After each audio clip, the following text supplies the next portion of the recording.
তোমরা যারা স্কুলের শিক্ষার্থীরা রয়েছে তোমাদের পঞ্চম অষ্টম শ্রেণীতে বৃত্তি পরীক্ষা 2026 নিয়ে ইতিমধ্যে তোলপাড় তৈরি হয়েছে। শিক্ষার্থীরা দেখো, তোমাদের পঞ্চম অষ্টম শ্রেণীতে বৃত্তি পরীক্ষা বাতিল নেই। ইতিমধ্যে প্রাথমিক ও গণশিক্ষা উপদেষ্টা ও অন্যান্য শিক্ষাবিদ ও বিশেষজ্ঞরা দাবি তুলে ধরেছেন যে পঞ্চম অষ্টম শ্রেণীতে তোমাদের বৃত্তি পরীক্ষা বাতিলের তারা লিখিত দাবি তুলেছে এবং শিক্ষা নিয়ে কাজ করা বেশ কয়েকটা বেসরকারি সংস্থা রয়েছে, তাদের মোর্চা নামক একটা গণসাক্ষরতা অভিযানে তারা এই দাবিটা তুলেছে যে পঞ্চম অষ্টম শ্রেণীতে বৃত্তি পরীক্ষাকে বাতিল করতে হবে।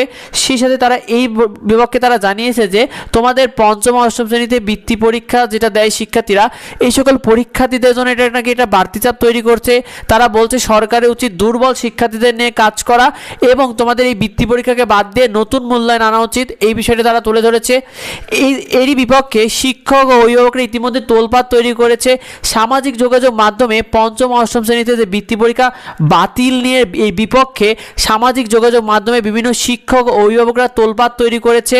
তারা বলছে, অর্থাৎ শিক্ষক ও অভিভাবকরা ইতিমধ্যে দাবি তুলেছে যে তারা বলছে পঞ্চম অষ্টম শ্রেণীতে বৃত্তি পরীক্ষা শিক্ষার্থীদের জন্য প্রকৃত মেধা যাচাইয়ের একটা পরীক্ষা।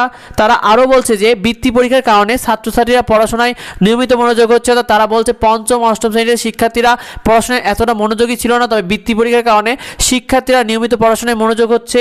তারা আরও বলছে যে এই বৃত্তি পরীক্ষাগুলো শিক্ষার্থীদের মধ্যে একটা প্রতিযোগিতা তৈরি করছে যা পরবর্তীতে তাদের পড়াশোনায় অনেক বেশি কাজে লাগবে। আবার অনেকে বলছে বৃত্তি পরীক্ষাতে তোমাদের যে আর্থিক সুবিধাটা দেয় সেটা শিক্ষার্থীদের মধ্যে একটা পুরস্কার অনুযায়ী একটা প্রভাব ফেলছে, যেটা শিক্ষার্থীদেরও পড়াশোনার প্রতি অনেক আগ্রহ তৈরি করছে। সেই সাথে অনেক অভিভাবকরা মন্তব্য করেছে যে এই বৃত্তি পরীক্ষা বাদ দিয়ে স্কুলে যদি আগের মতো যে ডিম ভাজি শেখানো বা মোবাইল থেকে পরীক্ষা দেওয়ার নাম করে নতুন মূল্যায়ন পদ্ধতি আনা, এটাকে তারা আর মেনে নেবে না। তো শিক্ষার্থীরা তোমরা কি মনে করো যে বৃত্তি পরীক্ষা কি থাকা উচিত নাকি বৃত্তি পরীক্ষাকে বাদ দেওয়া উচিত? কমেন্টে অবশ্যই আমাদেরকে জানিও। আর এই বিষয়টা বেশি করে বন্ধুদের মধ্যে শেয়ার করে দাও যাতে এই বিষয়টা নিয়ে অন্যরা মন্তব্য করতে পারে, যাতে বৃত্তি পরীক্ষা নিয়ে যে বাতিলের দাবিটা যারা তুলেছে সেটা যেন মানে একটা সমাধানে আসে। শিক্ষার্থীরা এই বিষয় নিয়ে বেশি বেশি করে তোমরা কমেন্ট করো। আর পরবর্তী আপডেটগুলো পেতে অবশ্যই আমার চ্যানেলটিকে সাবস্ক্রাইব করে রেখো এবং আমাদের এডুবঙ্গ ফেসবুক পেজকে ফলো দিয়ে রেখো। দেখা হয় পরবর্তী ভিডিওতে। ধন্যবাদ সবাইকে।